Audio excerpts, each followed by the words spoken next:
Hello friends.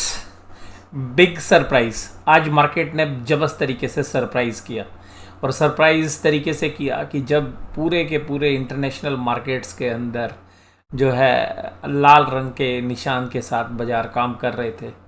Dow Jones ने कल 34,000 के नीचे काफ़ी देर काम किया और उसके बाद हालांकि उसने बाउंस बैक किया। हालांकि अभी डाउ जोन्स काफ़ी मजबूती के साथ काम कर रहे हैं, लेकिन सरप्राइज़ ये हुआ कि टेक्निकली बाउंस हमें भी लग रहा था कि शायद चलो आएगा, लेकिन वो इंट्राडे फीज आउट हो जाना चाहिए। लेकिन 17,800 के ऊपर क्लोजिंग अगर ये दी है तो ये बात तो पक्का है कि जो एक्सपायरी वाले वीक के अंदर जो एफआईज ने मंदी की पोजीशंस बनाई थी वो अब शायद संकट में आ सकती हैं।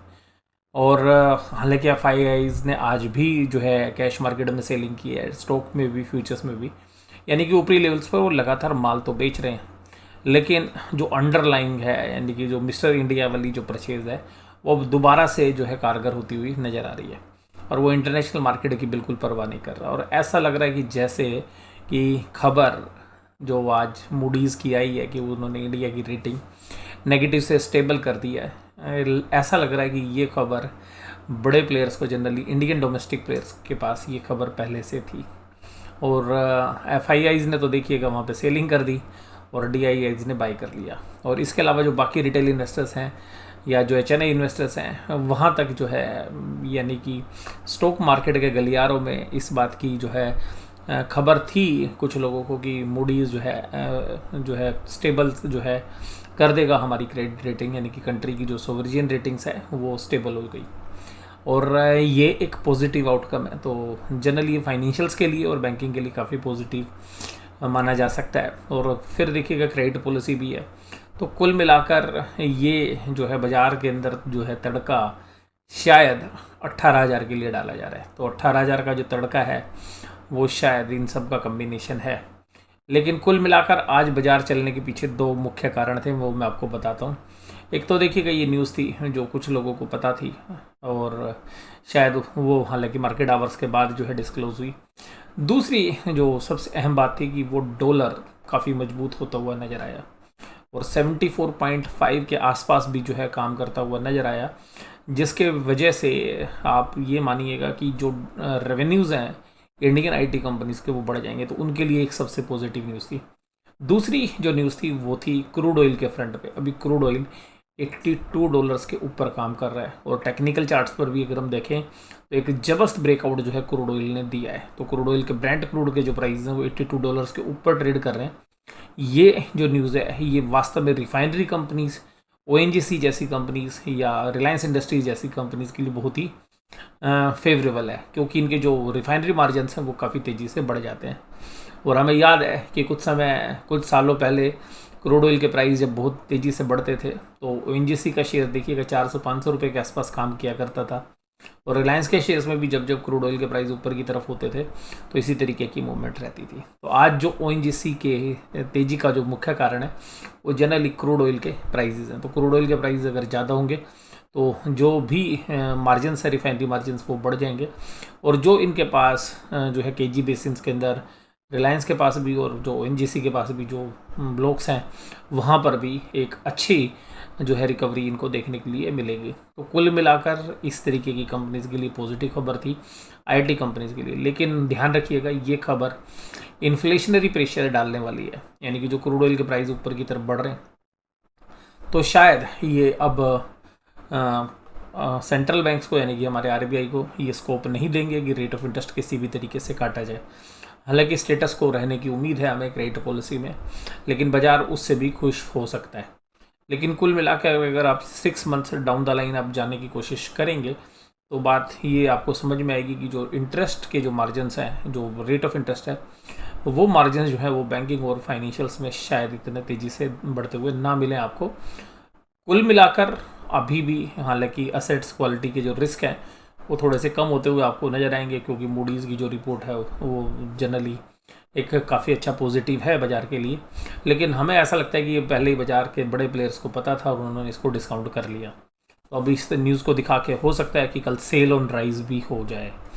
और कुल मिलाकर इन्फ्लेशनरी जो प्रेशर्स होता है देखिएगा वो लॉन्ग टर्म के लिए बढ़िया नहीं है। हालांकि देखिएगा तेज़ी के अंदर ही तेज़ी होती है, जब तेज़ी चल रही होती है तभी सब लोग खरीदते हैं, मंदी में कोई नहीं खरीदता। लेकिन ये बात ध्यान रखिएगा कि जो इंटरनेशनली अगर हम देखें तो जब भी रेट ऑफ इंटरेस्ट बढ़ते हैं इकोनॉमिक्स के अंदर भी, तो weighted average cost of capital जो कंपनीज़ की वो बढ़ जाती हैं, और जिसकी वजह से उनकी जो कैपिटलाइजेशन रेट है वो बढ़ने की वजह से, यानी कि जिसको हम WACC बोल रहे हैं वही कैपिटलाइजेशन रेट है। जो weighted average cost of capital जो कंपनीज़ की बढ़ती हैं तो उसकी वजह से उनकी जो प्रोजेक्ट है उसकी कॉस्ट बढ़ जाती है और उन कंपनी की जो वैल्यूशंस हैं वो भी घट जाती है। तो डबल साइडेड जो है इम्पैक्ट पड़ता है। एक तो मार्जिन्स घट जाते हैं और दूसरी बात क्या है कि जो कंपनी को कैपिटलाइजेशंस रेट बढ़ने की वजह से जो वैल्यूशंस हैं वो नीचे की तरफ आ जाती हैं। तो मुझे पर्टिकुलरली ये जो $82 के ऊपर क्रूड ऑयल के प्राइस गए हैं, ये बैंकिंग और फाइनेंशियल्स के लिए और ओवरऑल जो है पूरी इकोनॉमी के लिए, अगर मैक्रो इकोनॉमिक्स के एंगल से अगर हम बात करें तो काफ़ी जो है ज़बरदस्त रिस्क है। लेकिन देखिएगा बाज़ार अभी बुल ट्रेंड में, अभी बाज़ार किसी भी नेगेटिव खबर को जो है नज़रअंदाज करता है और किसी भी पॉजिटिव खबर को हाथों हाथ लेता है। और बियर मार्केट में इसका उल्टा होता है, कोई भी पॉजिटिव न्यूज़ इग्नोर हो जाती है और कोई भी जरा सी खबर ख़राब आती है तो शेयर्स की पिटाई होती है। लेकिन अभी हम बुल ट्रेंड के अंदर हैं, तो इस वजह से आप यही कहेंगे कि जो हमारी रेंज थी आज भी कि हम ये मान के चल रहे थे कि 17,800 पे ओपन इंटरेस्ट भी अच्छा बिल्डअप था, लेकिन वो भी जो है तोड़ते हुए 17,800 के ऊपर जो है निफ्टी ने क्लोजिंग दी।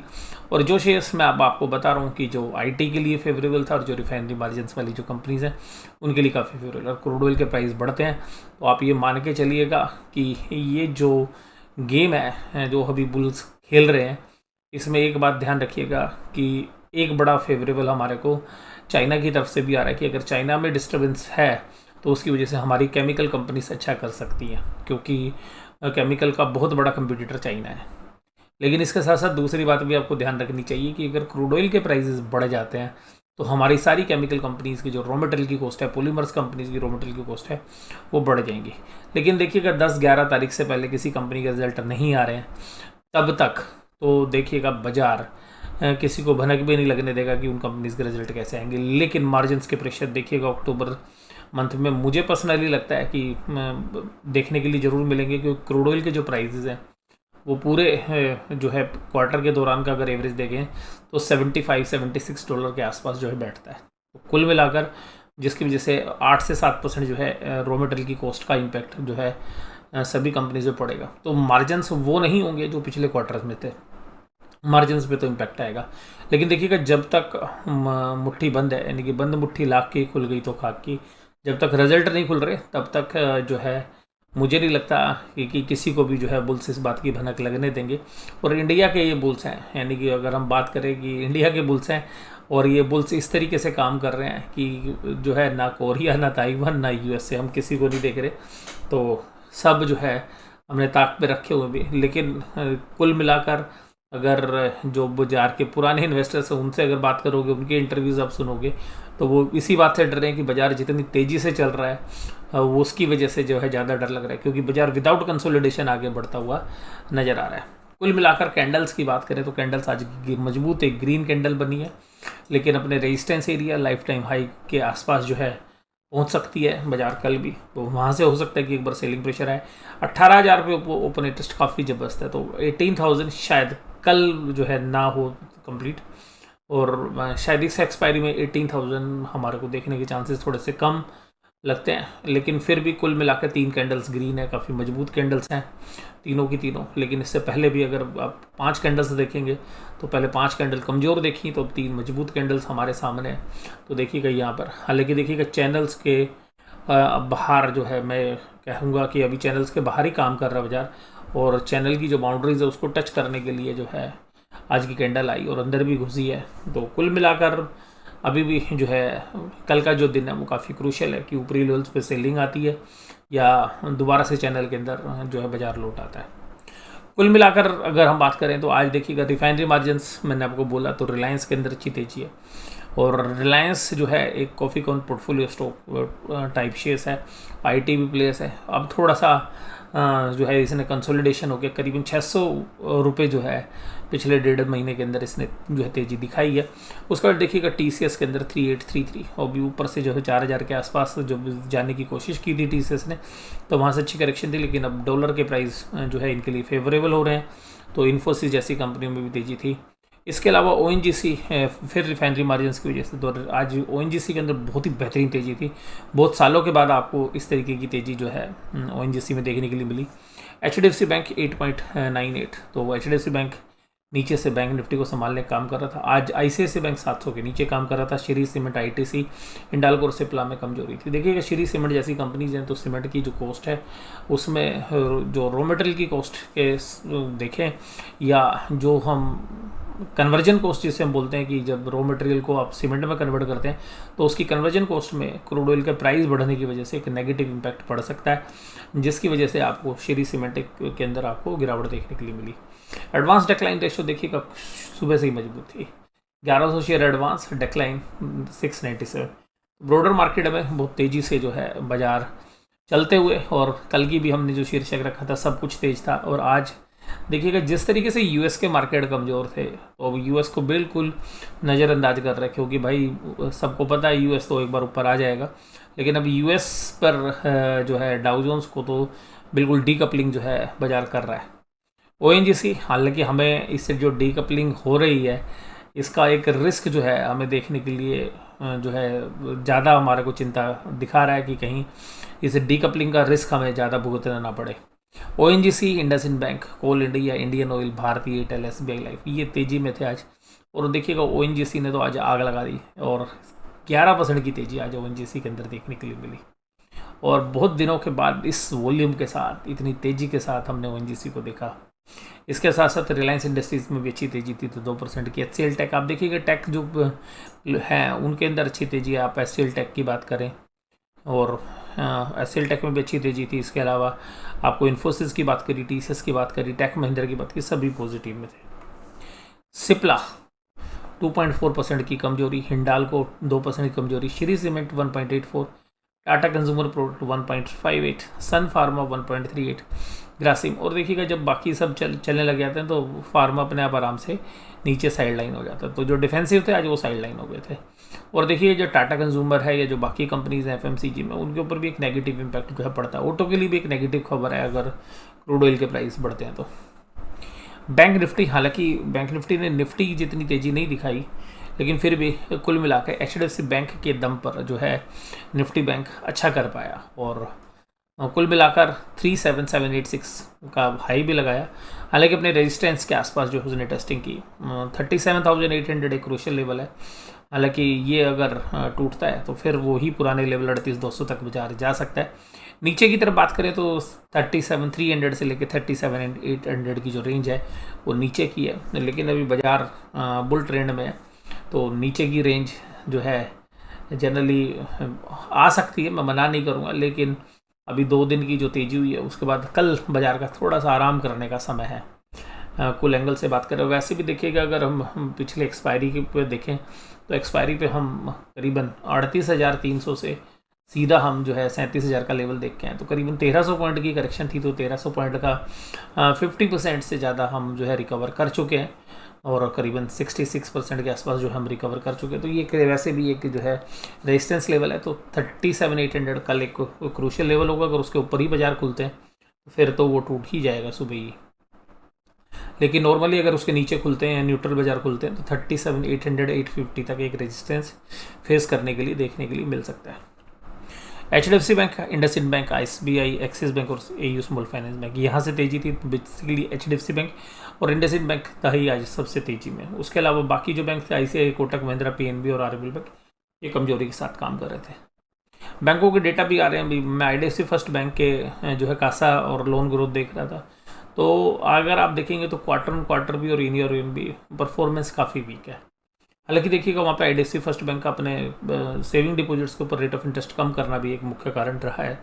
तो कुल मिलाकर इकोनॉमी के अंदर आपको ये तो चीज़ें नज़र आएंगी, क्योंकि जो बैंकों के क्वार्टर ऑन क्वार्टर बेसिस जो डिपॉजिट्स ग्रोथ हैं वो भी बाकी बैंकों की भी जो है मोर और लेस जो है इसी तरीके से हैं। तो कुल मिलाकर जो ये पॉइंट्स हैं इन पर नज़र रखिएगा, तो कल भी जो है इनका भी एक इम्पोर्टेंट रोल हो सकता है। इसके अलावा IndusInd Bank, AU Small Finance Bank, Bandhan Bank, Federal Bank, IDFC First Bank ये तेजी के साथ थे। बाकी कोटक महिंद्रा, आईसीआईसीआई बैंक जो है कमजोरी के साथ काम कर रहे थे। FIIs ने आज देखिएगा 1915 करोड़ की सेलिंग की, वो सारा माल DIs ने उठा लिया। उसके बावजूद भी इसका मतलब है रिटेल और HNI इन्वेस्टर्स काफ़ी एक्टिव है, जहाँ से बाइंग आ रही है। उसी तरीके से आप इंडेक्स में देखिएगा 580 करोड़ की सेलिंग है और इंडेक्स ऑप्शंस उन्होंने खरीदी है। तो इंडेक्स के अंदर सेलिंग करके इंडेक्स ऑप्शंस जो है बाइंग की हुई है। तो कुल मिलाकर इंडेक्स ऑप्शंस में तो बाइंग चल रही है, लेकिन इंडेक्स में सेलिंग हो रही है। और इसी तरीके से स्टॉक फ्यूचर्स में भी सेलिंग हो रही है 699.9। तो कुल मिलाकर डेटा तो ऐसा लग रहा है कि FIs जो है बेचने के मूड में है, लेकिन ये कभी भी जो है पलटी मार लेते हैं। पुट कॉल रेशो देखिएगा 1.03 न्यूट्रल है। बैंक निफ्टी में थोड़ी सी गुंजाइश है, तो एक पुल बैक बन सकता है 0.9। तो पुट कॉल रेशो के एंगल से भी यही जो है चीज़ है। और इसी तरीके से एक मैं आपको अपडेट भी दे देता हूँ कि हो सकता है कि देखिएगा मुझे 7 तारीख से लेकर 11 तारीख तक जो है मैं दिल्ली से बाहर रहने वाला हूँ। तो हो सकता है कि उन दिनों में शायद वीडियो मैं आपके साथ शेयर ना कर पाऊँ। तो हालांकि 2 ही दिन होंगे, क्योंकि बीच में तो सैटरडे संडे है। तो हो सकता है कि आपको डेली एनालिसिस जो 7-8 तारीख का जो है ना मिले, और मंडे के अंदर 11 तारीख का। लेकिन मैं कोशिश करूंगा वहाँ से भी अगर हो सकेगा तो मैं आपके साथ एक डेली एनालिसिस फिर भी करने की कोशिश करूंगा। तो वीडियो इसी तरीके से देखते रहिएगा। वीडियो देखने के लिए धन्यवाद, थैंक यू।